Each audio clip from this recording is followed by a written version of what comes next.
Jueces capítulo 4 es una expresión histórica de lo que a nivel teológico es Jueces capítulo 5. Son dos historias relatadas como si fueran un espejo. Lo que pasa es que hay un apoyo teológico en la canción que hay de Débora y Barak en el capítulo 5. Hay conceptos teológicos donde uno ya ve que ellos piensan en cómo y reflexionan teológicamente en cómo Dios obró en esta historia, ¿no? Que es una historia como las que hemos visto, una historia donde hay desobediencia, hay juicio, hay liberación y hay muerte, digamos, de una forma violenta. Hemos visto varias muertes, ese que destripó a Od cuando produjo la muerte de, ahora no me acuerdo, y destripó a aquel hombre que estaba en aquel lugar, en aquel mandato. Como vieron, hay un elenco importante en esta historia. Está Javín, que es el rey de Azor, de Canaán, que estaba ejerciendo presión sobre el pueblo de Israel. Está Débora, como la jueza, una mujer de fe y coraje. Está Barak, que era judío. Sísara, capitán del ejército de Javín. Podríamos decir que está Eber, está Jael, y también está Jehová Dios a cargo de toda esta situación, como bien se desarrolla en el capítulo 5. Pero es muy largo ver todo esto, así que ustedes ya han resuelto parte de esto. Los individuos usados por Dios con respecto a entenderlos como jueces tenían que al menos tener dos características. Primero, ser capaces de rescatar y salvar. Y lo segundo, de impartir justicia. Ahora les pregunto en cuanto a Débora. ¿Débora se encargó de rescatar y salvar? En lo que leyeron. Bien, muy bien. Bien. Entonces, lo que estamos viendo acá es básicamente que en esta historia no siempre el que ejerce gobierno como Débora es quien liberta. Quien liberta es Barak, no Débora. Pero también no es quien liberta el que recibe la gloria, porque ¿quién recibe la gloria al final de todo? Una mujer que se llama Jael, ¿sí? Entonces lo podemos decir de otra manera. No es quien recibe la gloria quien liberta. Jael no liberta, pero sin embargo le da muerte a Sísara. Y no es quien liberta quien ejerce gobierno, porque gobernaba quien Débora, y quien ejercía, digamos, la guerra, la libertad en ese caso, fue Barak. Así que en esto vamos a demostrar de que realmente Dios es quien gobierna y que su plan es precisamente ejecutado. Veremos a Débora comisionando y profetizando, veremos a Barak ejerciendo la batalla y a Jael despachando a Sísara al más allá, por así decirlo, ¿no? Y esto me hacía pensar en cuando Pablo escribió, dice, yo planté, Apolo regó, pero el crecimiento ¿quién lo da? Dios. Vamos a ir desde el verso 1 al 5, ahí en Jueces, capítulo 4, verso 1 al 5, vamos a tratar de ganar tiempo a la lectura. Dice, y después de la muerte de Ahod, los hijos de Israel volvieron a hacer lo malo ante los ojos de Jehová.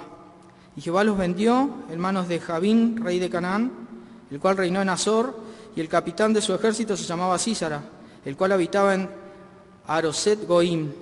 Entonces los hijos de Israel clamaron a Jehová, porque aquél tenía 900 carros errados, y había oprimido con crueldad a los hijos de Israel por 20 años. Gobernaba en aquel tiempo a Israel una mujer, Débora, profetisa, mujer de Lapidot, y acostumbraba a sentarse bajo la palmera de Débora entre Ramá y Betel, en el monte de Efraín, y los hijos de Israel subían a ella a juicio. En el verso 3:30 se nos dice que hubo un periodo de reposo en la tierra de Israel que fue de 80 años, ¿por manos de quién? De Ahod. Pero cuando muere Ahod, el pueblo volvió a hacer ¿qué? Lo malo. Siempre volvía hacia sus pasos, hacia el círculo vicioso de la maldad. En Deuteronomio, si nosotros buscamos, vamos a buscarlo, capítulo 4, verso 23, dice que Dios le dijo, guardaos, no os olvidéis del pacto de Jehová vuestro Dios, que Él estableció con vosotros, y no os hagáis escultura o imagen de ninguna cosa que Jehová tu Dios te ha prohibido, porque Jehová tu Dios es fuego consumidor, Dios celoso. Es decir, que estos principios que vemos acá preceden muchos años para atrás. El hecho de que ellos volvieran continuamente a hacer lo malo implicaba lo que ustedes han leído en el capítulo 5, donde se nos refiere que esa maldad tiene que ver con la idolatría, tiene que ver con entregarse a los ídolos, tiene que ver con no cambiar el corazón. Porque habían tenido periodos ya por lo menos tenían, al menos hemos visto a Od, y tuvieron la posibilidad de entender cómo Dios estaba obrando por medio de ellos, pero su corazón quizás entraba en alguna clase de reforma religiosa, se imponía cierta creencia, estaban tranquilos, pero nunca hubo un avivamiento interno del corazón, ni actitud de fe de parte de ellos. Entonces apenas se moría aquel que llevaba la batuta en cuanto al orden de la creencia, iba todo bien, como una forma religiosa, ¿sí? Pero cuando se iba aquel legislador, entonces ¿qué sucedía con el pueblo? Se olvidaba enseguida de lo que había en el corazón y no seguían a Dios. Y se nos dice que Dios los entregó para que sean oprimidos. Se nos dice esto de venderlo, ¿sí? A un enemigo específico, es de entregarlo a un enemigo específico, porque Dios ejerce autoridad sobre quienes son suyos. Dios es celoso. Entonces, si el pueblo provocaba a Dios y después se la tenía que bancar, era así. Vos provocás a Dios, el celo de Dios por una vida que se aleja de Él, entonces bancate la consecuencia. Es así, el pueblo lo vivió y nosotros quizás también lo podamos experimentar si no obedecemos a Dios. Así que ellos son oprimidos bajo el talón de Javín, rey de Canaán, y se nos habla de que él tenía un ejército donde Sísara era quien ejercía, digamos, el poder real, porque tenía un sistema bastante anticuado y les diría un armamento bastante tecnológico para lo que implicaba tener 900 carros en esa época. No sé, imagínate un ejército importante versus alguien que no tiene absolutamente ninguna clase de defensa. Así que tenía un gran poderío militar el rey de Canaán, ejercido por Sísara, y ellos eran muy crueles. Cuando ustedes van al capítulo 5, ven que la madre de Sísara y las mujeres de Sísara hablan riéndose de cómo ellos ejecutaban el daño en el pueblo de Israel, porque tomaban a las mujeres y las hacían sus propias doncellas, abusaban de ellas, destruían a los hombres y después abusaban de las mujeres y las tenían como esclavas. Y las propias mujeres de Javín y de Sísara hablaban acerca de esto, y fíjense la forma en la que ellos se manejaban en ese lugar. No había un código de ética de soldados, ¿sí? Ni de guerra. El que perdía ahí perdía absolutamente todo. Pero salta una mujer en escena que es Débora. Se nos dice que ella es profetisa y esposa, por lo tanto, ¿qué es? Mujer. Y ella se presenta así en el capítulo 5 como la madre de Israel. Y ella ejerce una clase de función de gobierno en cuanto a sabiduría y carácter. Otoniel salió a la guerra, Ahod llevó a cabo un plan de asesinato y Débora aconseja y guía al pueblo en ese contexto. Es otra forma de juez. Ella además era un oráculo para el pueblo, profetizaba la palabra de Dios hacia el pueblo y ejercía juicio de tal manera que las personas en aquel lugar, si había alguna clase de compromiso entre familias, podían resolver esto con Débora en el lugar donde ella lo hacía, que era un lugar específico, el lugar de la palmera. Así que para que Dios le diera el pueblo a una mujer, era porque los hombres ¿cómo estaban? Estaban quizás en una situación de comodidad mínimamente, o aceptaban la opresión como parte del sistema, y calladitos todos, pero ella no estaba callada. Ella era parte del grupo piadoso, digamos, que había en Israel. Siempre había un remanente fiel, ella parte de ese remanente que obedecía a Dios y traía un consuelo en aquella instancia. Y se nos dice que el pueblo clamó, y este es un clamor que no prefigura arrepentimiento para perdón de pecados, es un clamor producto del dolor que ejercía Canaán sobre Israel. Sísara ejercía presión y eso hizo que el pueblo se doliera, porque eran 20 años, tuvieron reposo 80 años, después 20 años hay que bancarse 20 años a un gobierno complicado sin derechos humanos en aquella época, ¿no? Pero no vemos que el pueblo haya ido hacia Débora para clamar por arrepentimiento. No lo vemos al pueblo como hizo Daniel, que él, siendo inocente, oró pidiéndole perdón al Señor por sus pecados y por quién, por los pecados del pueblo en la situación que él se encontró en aquella época. Vamos a pasar al verso 6. Dice que al oír el clamor, dice, y ella envió a llamar a Barak, hijo de Abinoam, de Cedes de Neftalí, y le dijo, ¿no te ha mandado Jehová, Dios de Israel, diciendo, ve, junta a tu gente en el monte de Tabor y toma contigo 10.000 hombres de la tribu de Neftalí y de la tribu de Zabulón, y yo atraeré hacia ti al arroyo de Sisón a Sísara, capitán del ejército de Jabín, con sus carros y su ejército, y los entregaré en tus manos? Barak le respondió, si tú fueres conmigo, yo iré, pero si no fueres conmigo, no iré. Ella dijo, iré contigo, mas no será tuya la gloria de la jornada que emprendes, porque en mano de mujer venderá a Jehová a Sísara. Y levantándose Débora fue con Barak a Cedes. Y en un momento, el verso 14, entonces Débora dijo a Barak, levántate, porque este es el día en que Jehová ha entregado a Sísara en tus manos. ¿No ha salido Jehová delante de ti? Y Barak descendió del monte de Tabor y 10.000 hombres en pos de él. Y Jehová quebrantó a Sísara, a todos sus carros y a todos sus ejércitos, a filo de espada delante de Barak, y Sísara descendió del carro y huyó a pie. Mas Barak siguió los carros y el ejército hasta Jerosecoim, y todo el ejército de Sísara cayó a filo de espada hasta no quedar ni uno solo. Barak entonces es llamado a la escena. Débora es única entre los jueces porque ella no va a ser la guerrera, pero sin embargo va a propulsar de alguna manera el corazón de un guerrero. Barak significa relámpago, y algunos dicen que no está a la altura de su nombre. ¿Por qué razón? Porque el relámpago va primero que el ruido, ¿sí? Y Barak al menos demuestra llegar siempre tarde, y esto lo vamos a ver en un ratito. Barak sale a reclutar soldados, y se nos menciona que obtuvo 10.000 de la tribu de Neftalí, de la tribu vecina de Zabulón. Pero además el ejército creció hasta lograr 40.000 hombres dispuestos a dar batalla. Es decir, nosotros vemos la figura de Barak como la figura de un hombre que da batalla, pero Barak no podía solo. Barak y un montón de hombres convencidos de que esa era la voluntad de Dios que tenían que orar en aquel lugar. Hay una óptica optimista y hay una óptica pesimista en cuanto a Barak. ¿Por qué razón? Porque siempre optamos por pensar de forma pesimista a causa de la respuesta que Barak dio a Débora. Vení conmigo, porque si no vas conmigo, entonces yo no voy a ir. Y entonces, ¿qué dijo Débora? Voy contigo. ¿Sí? Bueno, la óptica pesimista es la fe débil de Barak. Una obediencia que de alguna manera ejerce coerción. ¿Viste? Tenés que estar conmigo, si no, yo no obedezco. Y siempre le estuvo un paso atrás. Cumpliendo órdenes, primero dijo, acompáñame. Después derrotando al enemigo, ¿sí? ¿Por qué? Porque si bien lo derrotó, uno se le escapó. Y finalmente, cuando va tras Sísara, y después se encuentra que Sísara ya estaba ¿dónde? Estaba así y así para abajo, estaba muerto, ¿sí? Siempre llegó tarde. Y desde esa óptica pesimista podemos ver que Barak se rehúsa a confiar y obedecer en Dios de forma completa, podríamos decir, totalmente entregada.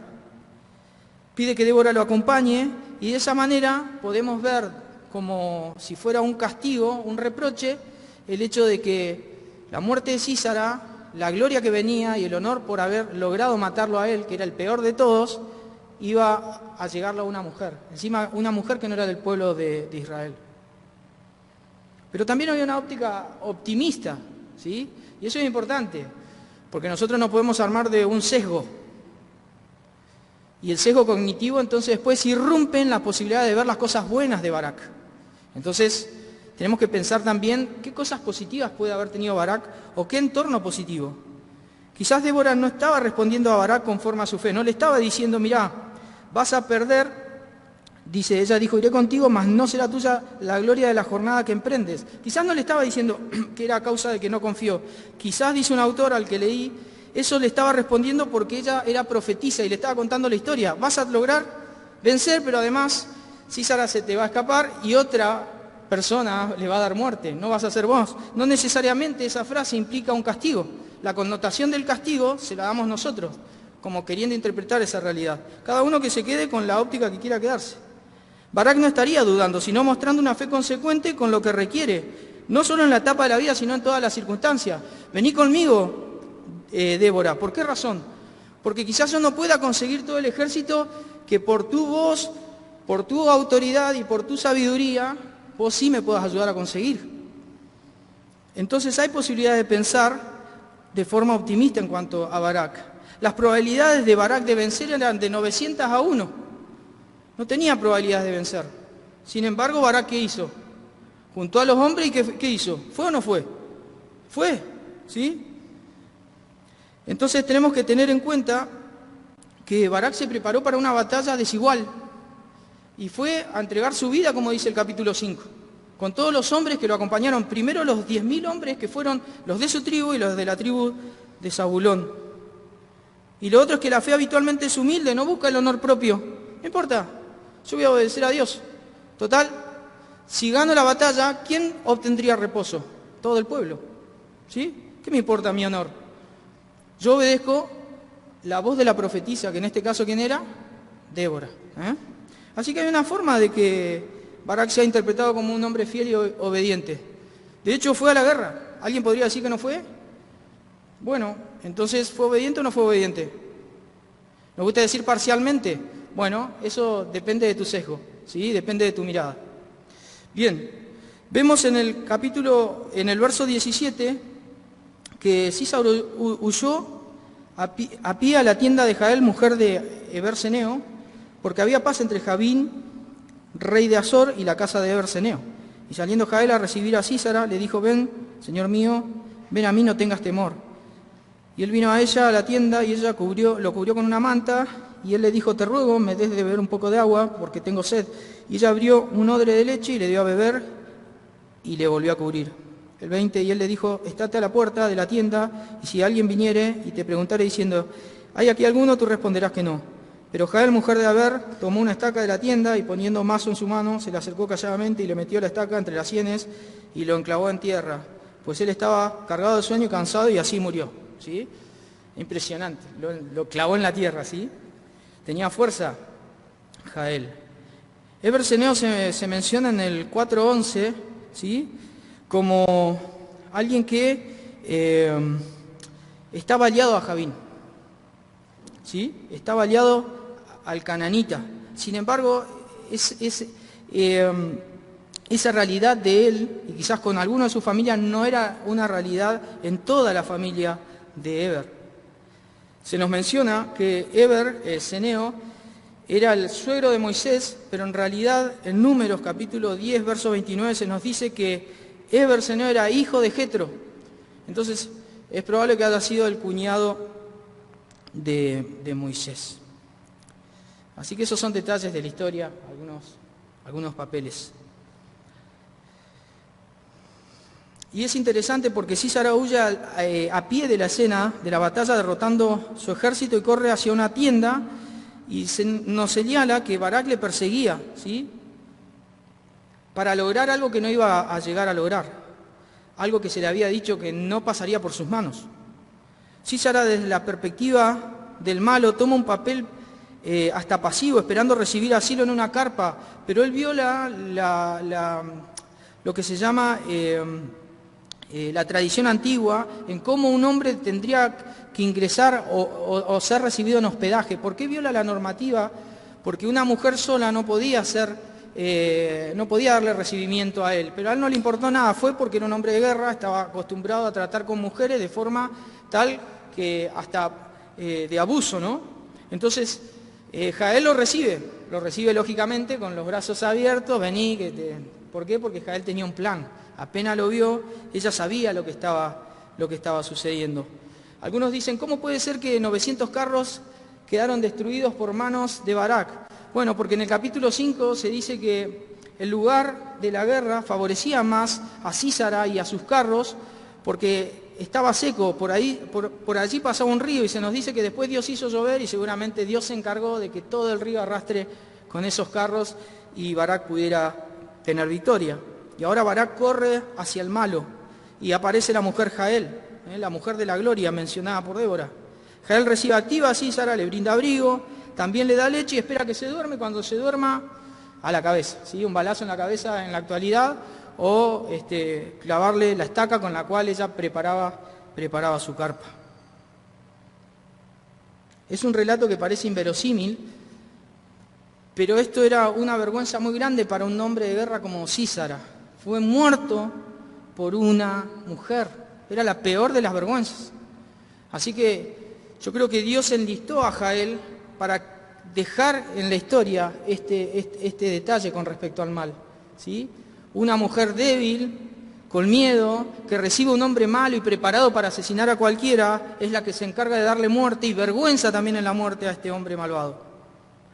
Y siguiendo Barak a Sísara, dice el 22, Jael salió a recibirle y le dijo: ven y te mostraré al varón que tú buscas. Y entró donde ella estaba, y aquí Sísara yacía muerto con la estaca en la sien.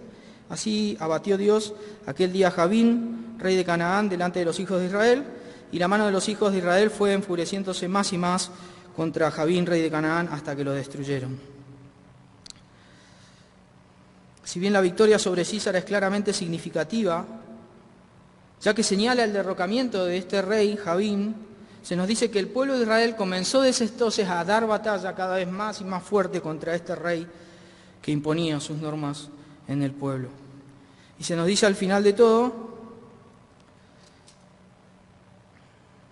que reposó la tierra durante 40 años en el capítulo 5.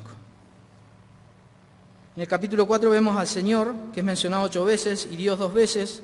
En el capítulo 5 el Señor es mencionado 14 veces y Dios es mencionado 3 veces.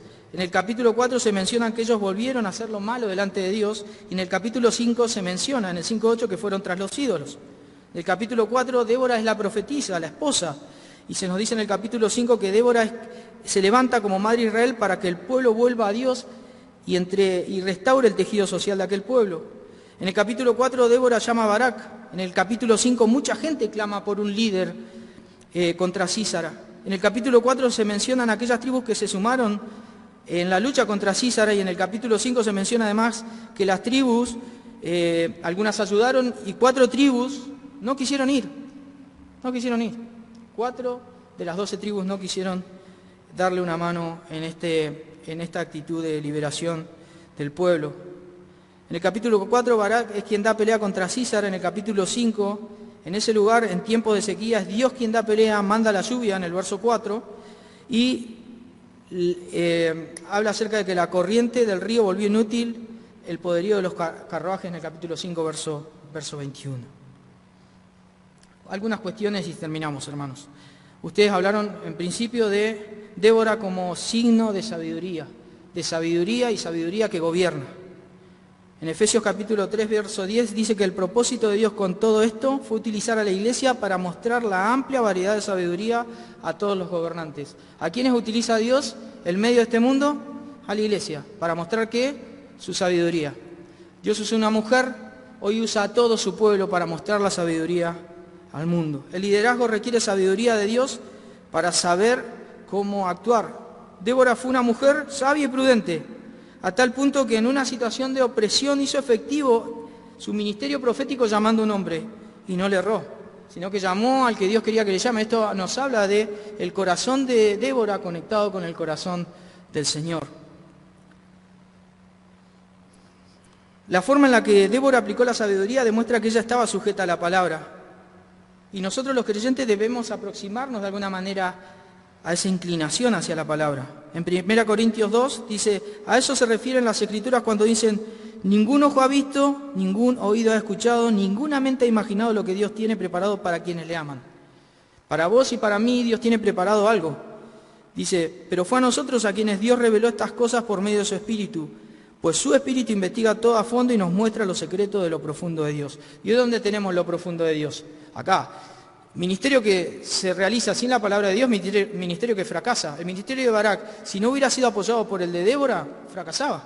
Así que cualquier ministerio que no esté sostenido por la palabra de Dios y por tu lectura y tu relación, como mi lectura y mi relación con Dios, va a fracasar. Es muy importante la palabra de Dios, de hecho es lo más importante para guiar al pueblo. La sabiduría expuesta confía en la obra del Espíritu Santo. Débora no le dio ningún sermón a Barak, lo hizo reflexionar acerca de Dios, de cómo iba a obrar por medio de él, y finalmente Barak llevó a cabo el cometido del llamado de Dios. Hemos visto que Barak también prefigura la obediencia que lleva a la libertad. Nosotros habitualmente creemos que la desobediencia es la que nos libera, todo lo contrario. El pueblo estaba en opresión y bajo yugo, ¿por qué? Por ser obediente o desobediente. Por ser desobediente. La desobediencia nos lleva a la esclavitud. La obediencia a Dios, el que sigue a Dios, es verdaderamente libre. La palabra obediencia significa oír bajo y significa literalmente oír hacia, y expresa el sometimiento de ese oído a la voz que está escuchando. En el antiguo pacto, la obediencia a Dios era como fin para que el pueblo pueda disfrutar de las bendiciones. Eso está en Éxodo. Sin embargo, en el nuevo pacto, la obediencia es el fruto del obrar de Dios en nuestra vida. Nosotros no podemos decir que obedecemos porque somos mejores que el resto. Obedecemos porque Dios tiene gracia con nosotros, pero tenemos que tener un corazón dispuesto, aunque nos cueste un poquito, pero el corazón tiene que estar dispuesto. Barak es la imagen de un hombre que obedece a Dios.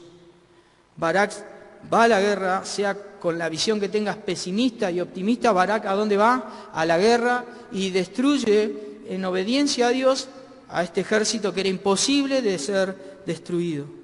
Nosotros cuando creímos obedecimos al Evangelio, y nosotros después de haber creído somos llamados a una vida de obediencia a Dios para expresar verdaderamente libertad. Romanos capítulo 12, verso 1 dice: por lo tanto, hermanos, tomando en cuenta toda la misericordia de Dios, les ruego a cada uno de ustedes en adoración espiritual que ofrezca su cuerpo como sacrificio vivo, santo y agradable a Dios. Ofrecete en obediencia, dice Pablo. No se amolden al mundo actual, sino sean transformados mediante la renovación de su mente. Y así podrán comprobar cuál es la voluntad de Dios, buena, agradable y perfecta. La voluntad de Dios es una voluntad que debe llevarnos ¿a qué? A la obediencia. Sabiduría para conocer la voluntad de Dios, pero una actitud obediente para poder llevarla a cabo. Finalmente, la persistencia. Bien ahí decía Osval y el grupo, les costó ahí, no importa, pero yo me di cuenta de que Jael muestra el detalle de completar una tarea que no iba a ser completada por Débora, ni por quién, ni por Barak. ¿Quién se encarga de completar la tarea? Una mujer extranjera, es Jael. Jael se encarga de llevar a cabo una tarea sin haber recibido revelación alguna. Porque Barak, ¿qué dijo? Sí, yo te voy a obedecer porque vos estás conmigo, yo voy a ir. ¿Sí? Y 2 veces le dijo Débora. Pero Jael no recibió ninguna revelación. Lo encontró ahí, sabía que el pueblo de Dios estaba luchando contra Sísara. Sabía que su casa, los de su casa, estaban a favor del rey de Canaán que oprimía al pueblo de Israel. ¿Y a ella le importó? No le importó. Apenas lo vio, lo ayudó a que se duerma con esa lechita. Estaba cansado Sísara y fue y le incrustó esa estaca entre las sienes que terminó clavado en la tierra. Persistir es parte vital de la sabiduría que se aplica mediante la obediencia. Un creyente nunca va a ser llamado a abandonar la fe, o Dios nos llama a eso. Dios no nos llama a abandonar la fe, sino a tener una fe persistente. Ser perseverante es una declaración que habla acerca de virtud. Cuando Pablo se dirige a los de Tesalónica, en 2 Tesalonicenses, habla de la paciencia que ellos tenían, como hablando de una paciencia virtuosa, algo bueno. Cuando Santiago menciona en el verso 5:11, habla de los que sufren y perseveran en medio de la aflicción. Es decir, es una virtud ser perseverante. ¿En qué? En la obediencia. No me puedo quedar simplemente con obedecer hoy y mañana desobedecer, porque de alguna manera nuestra obediencia con Dios tiene que ser ¿qué? Persistente. ¿Sí? Ser perseverante es una declaración imperativa también de confianza. Vamos a leer Hebreos capítulo 12 y con esto termino. Hebreos 12, texto conocidísimo. Del 1 al 3 dice: por tanto, nosotros también, teniendo en derredor nuestro tan grande nube de testigos, despojémonos de todo peso y de pecado que nos asedia y corramos con paciencia, es decir, con perseverancia. Ahí es upomón, es una carrera que cuesta porque oprime, pero hay que correr pacientemente la carrera que tenemos por delante, puestos los ojos ¿en quién? En Jesús. En Jesús. En el capítulo 11, ¿a quién se menciona? ¿A Débora, a Barak o a Jael? En el capítulo 11 de Hebreos.